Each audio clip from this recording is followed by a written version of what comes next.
For decades, India operated within a framework shaped largely by Western economic and technological dominance.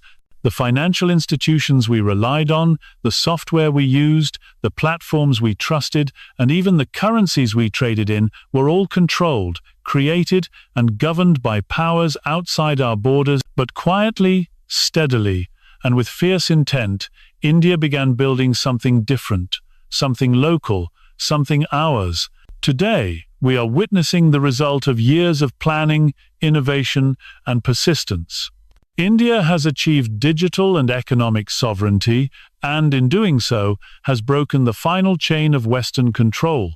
This isn't just about banning foreign apps or promoting domestic startups. This is about redefining the way a modern nation sustains itself in the global economy. Take our payment systems, for example. The Unified Payments Interface (UPI) is not just a digital transaction method, it is an economic revolution. While many nations, even developed ones, still rely heavily on outdated card-based systems and expensive intermediaries, India has leapfrogged into a future where a villager with no bank branches nearby can send and receive money instantly, securely, and without paying a single rupee in fees. We didn't import this technology. We invented it. We scaled it. And now other nations are looking to us for a blueprint. It's the same story with data infrastructure. For years, we allowed the world's biggest tech companies to harvest our data, host our apps, and shape our digital identities, but not anymore.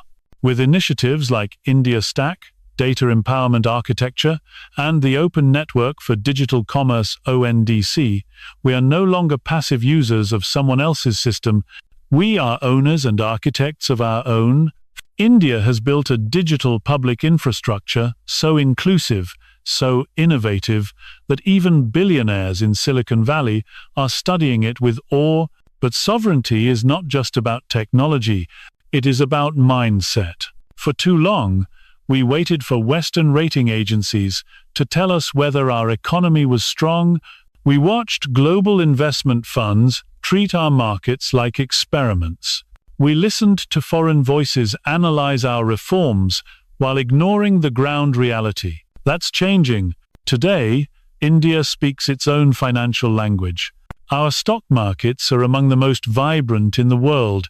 Our central bank acts with clarity and independence, and our policy direction isn't dictated by IMF recommendations or Wall Street whims. It is driven by Indian priorities, Indian needs, and Indian intelligence. Look at how startups are evolving in this environment. They're not just chasing valuations anymore. They're building real solutions for Indian problems. Agritech, EdTech, FinTech, these aren't just buzzwords. They're lifelines for millions. And these innovations aren't being imported from abroad.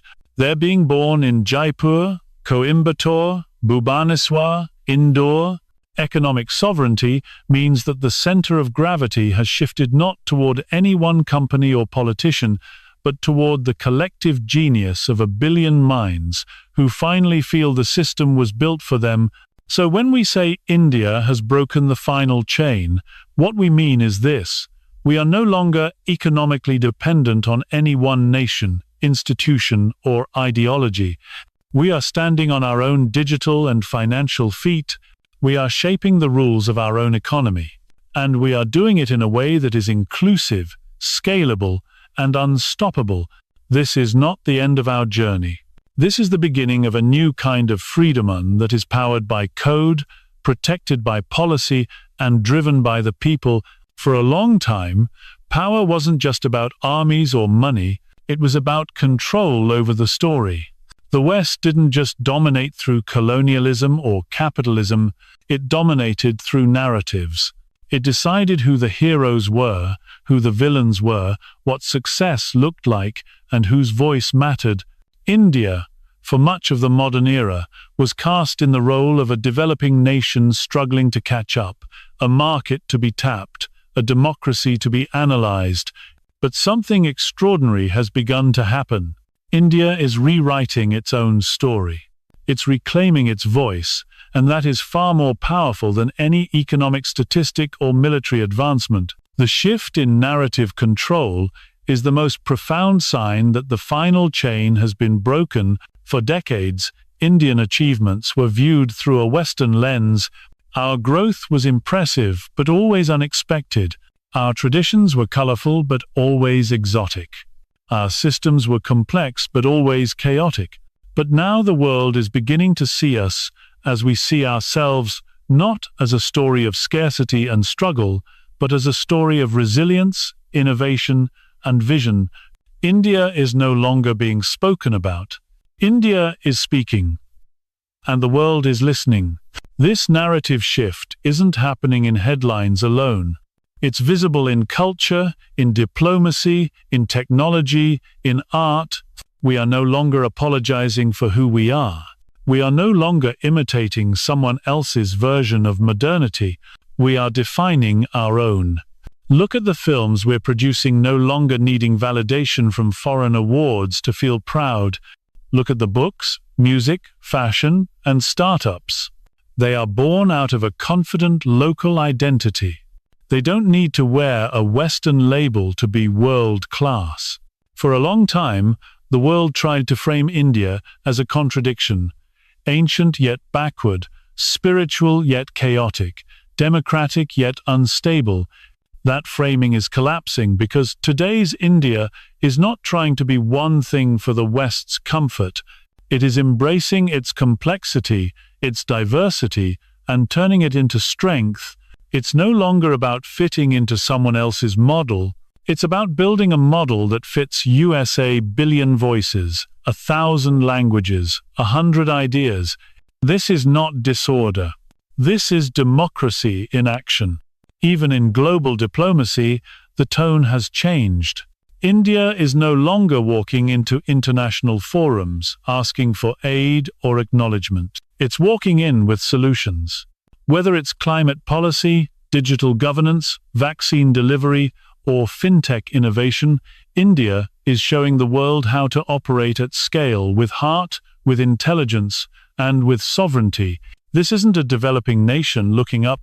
This is a global leader standing tall. But perhaps the most powerful part of this narrative shift is what's happening inside the country. For the first time in generations, young Indians don't feel the need to go abroad to succeed. They're building their future right here. They are not dreaming of being the next Steve Jobs. They're dreaming of being the first of their kind. They're not trying to break into someone else's story. They're writing their own chapters. And that confidence, that clarity, that creative freedom, that's what real power looks like.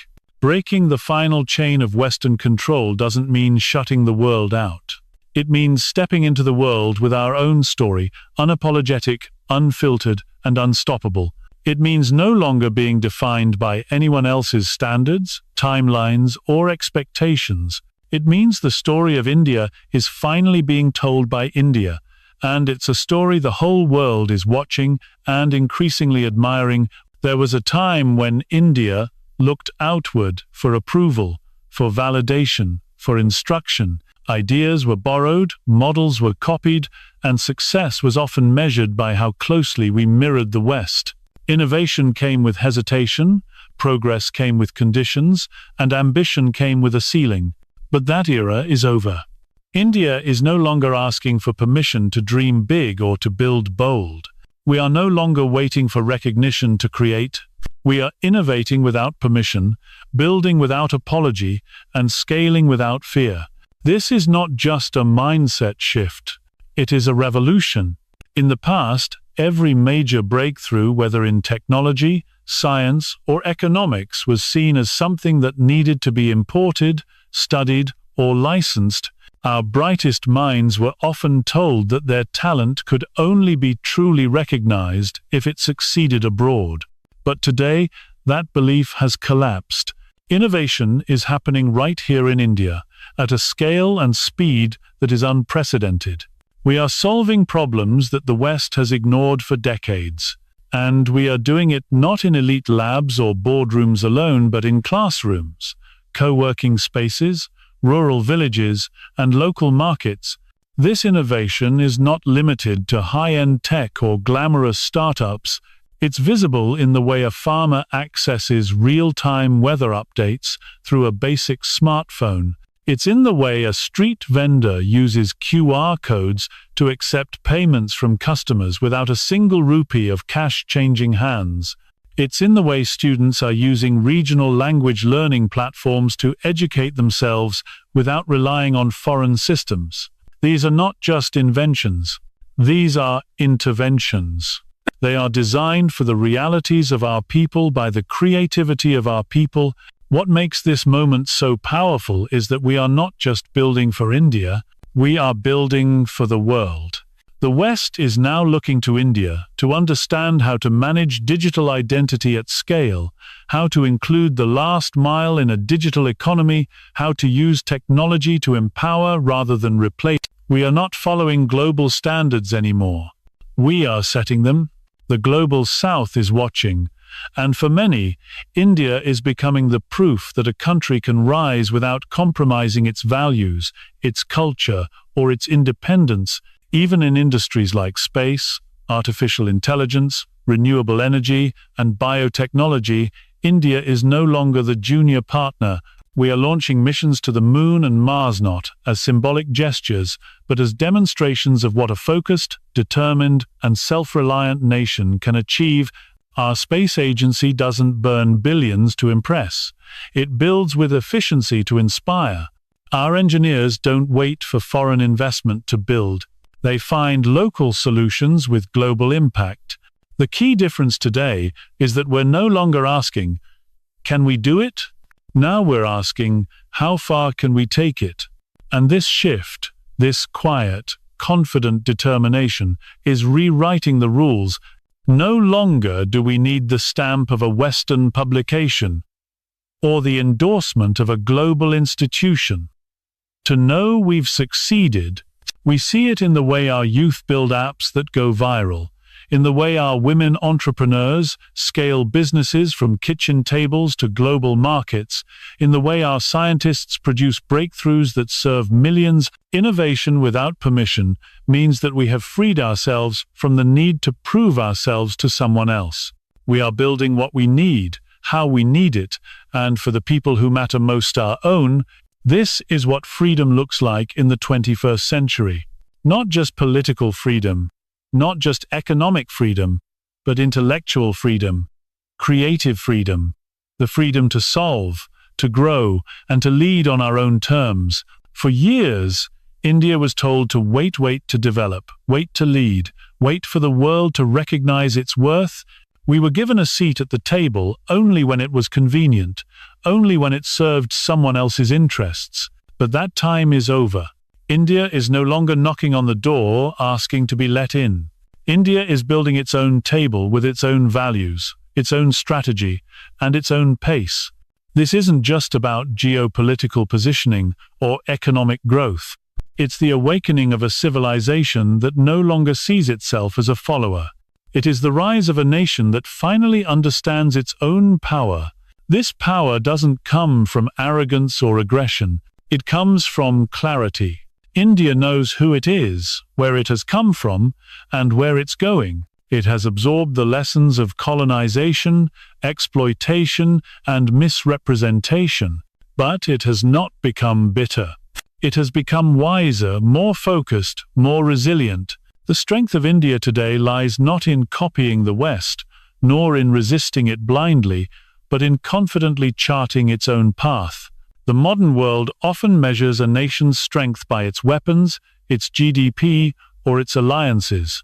But true strength comes from something deeper, from identity, from unity, from vision. India's rise today is powered by a collective belief that this country doesn't just deserve a better future. It is capable of building a future that's inclusive, rooted in tradition, yet forward-looking, fueled by youth but grounded in wisdom. Everywhere you look, this confidence is visible. It's in the way Indian diplomats speak on global stages, not pleading, but proposing. It's in the way policies are framed not for short-term applause but long-term impact. It's in the way startups are scaling, not just dreaming of foreign markets but shaping global conversations. India is no longer asking what the world will give. It's asking what it can offer, whether it's health solutions, digital governance, or clean energy. India is stepping up not as a junior partner but as a leader with something real to contribute. And perhaps most importantly, this new India is not defined by one city, one party, or one person. Its strength comes from its people, from the villages that are going digital, from the women who are entering the workforce in new ways, from the students who are coding, building, and creating without limits. This is not a rise from above. It is a rise from within, and that makes it unstoppable. We are also witnessing a powerful return to roots, not as a rejection of progress, but as a redefinition of it. India doesn't need to become Western to become modern. It can be both ancient and advanced, spiritual and scientific, traditional and transformative. This fusion is not a contradiction. It is our greatest strength. It is what allows us to balance growth with values, technology with ethics, ambition with purpose. So when we say India has broken the final chain, we're not just talking about technology or economy. We're talking about mindset. For the first time in centuries, we are not asking the world to lead us. We are not asking the world to define us. We are taking ownership of our past, our present, and our future. And in doing so, we are sending a message far beyond our borders that true leadership is not inherited, not granted, not borrowed. It is earned, built, and claimed. India has stepped into that space not as a substitute for someone else's empire, but as a force entirely its own. This is not just the rise of a country. This is the rise of a civilization ready to lead the world with humility, with vision, and with unshakable confidence.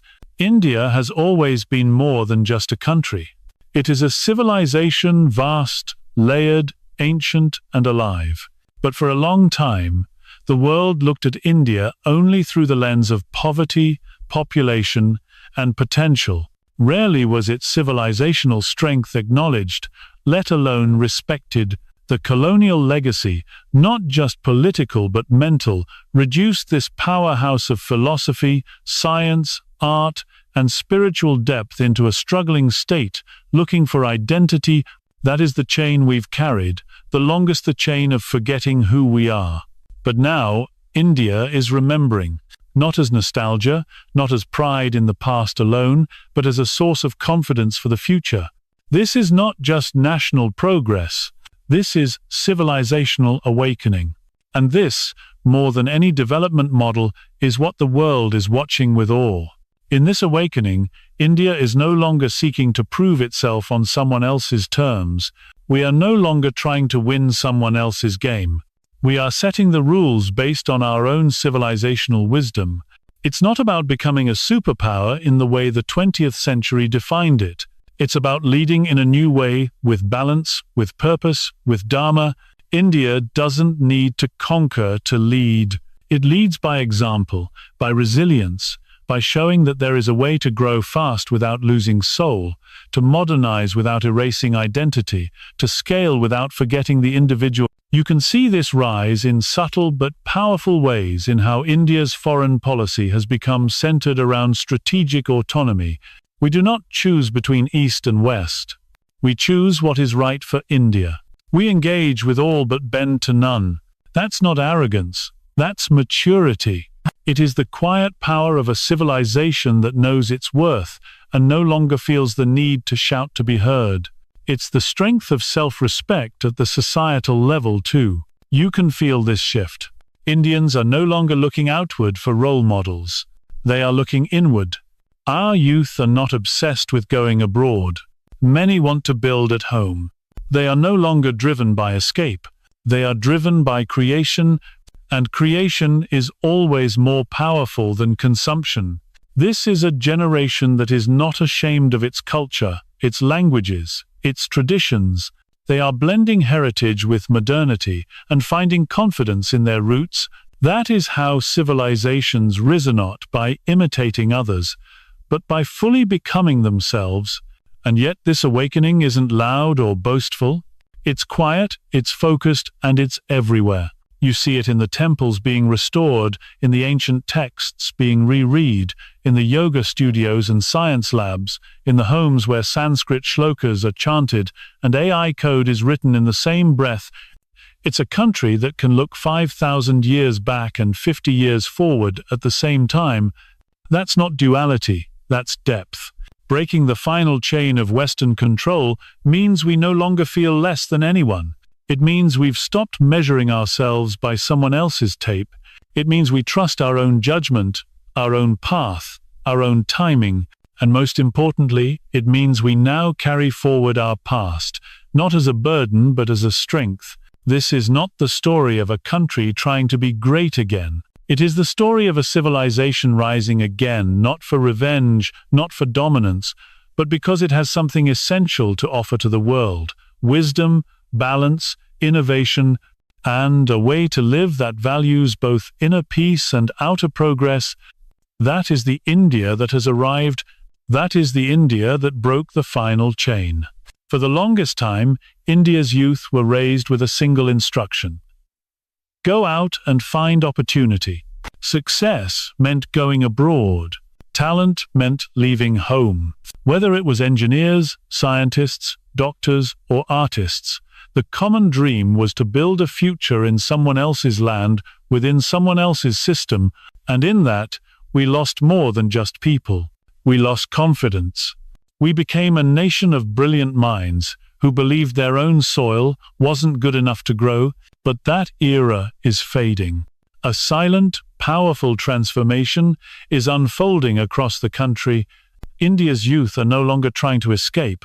They're trying to build. The migration is not outward anymore. It's inward, into startups, into purpose, into belief. This is the heartbeat of a new India generation that is staying, creating, and shaping the future from where they stand. This change wasn't forced. It wasn't scripted.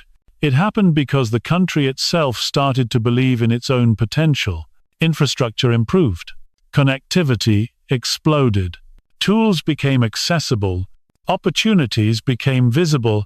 But more importantly, the mindset shifted.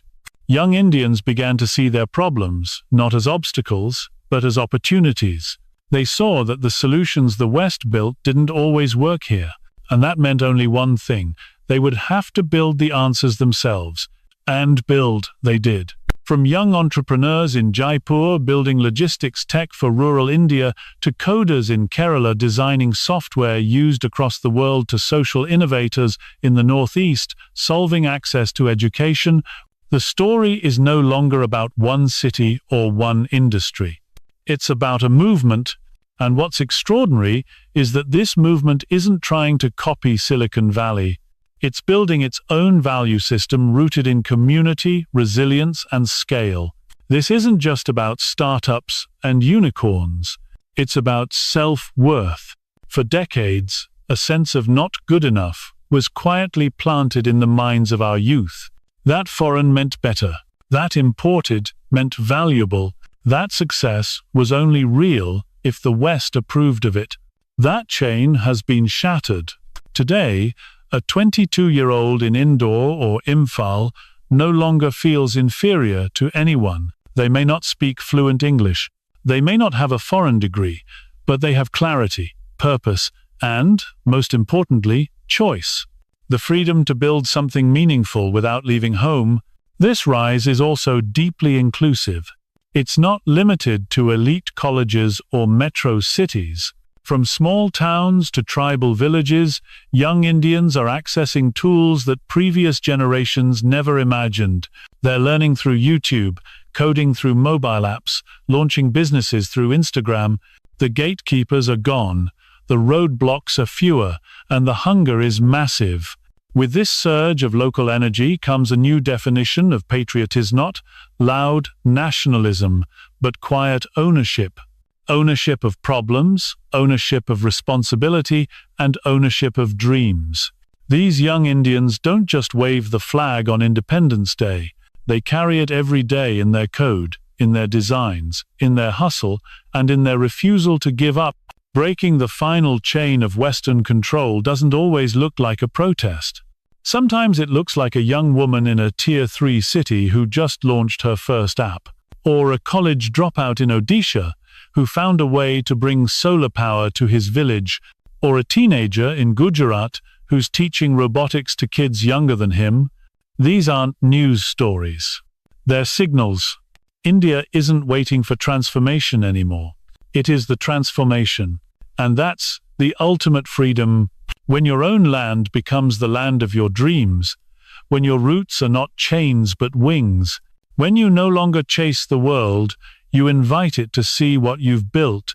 This is the rise of a generation that isn't asking for a chance. It's creating one, and in doing so, it's ensuring that the future of India will be written not from outside in, but from inside out.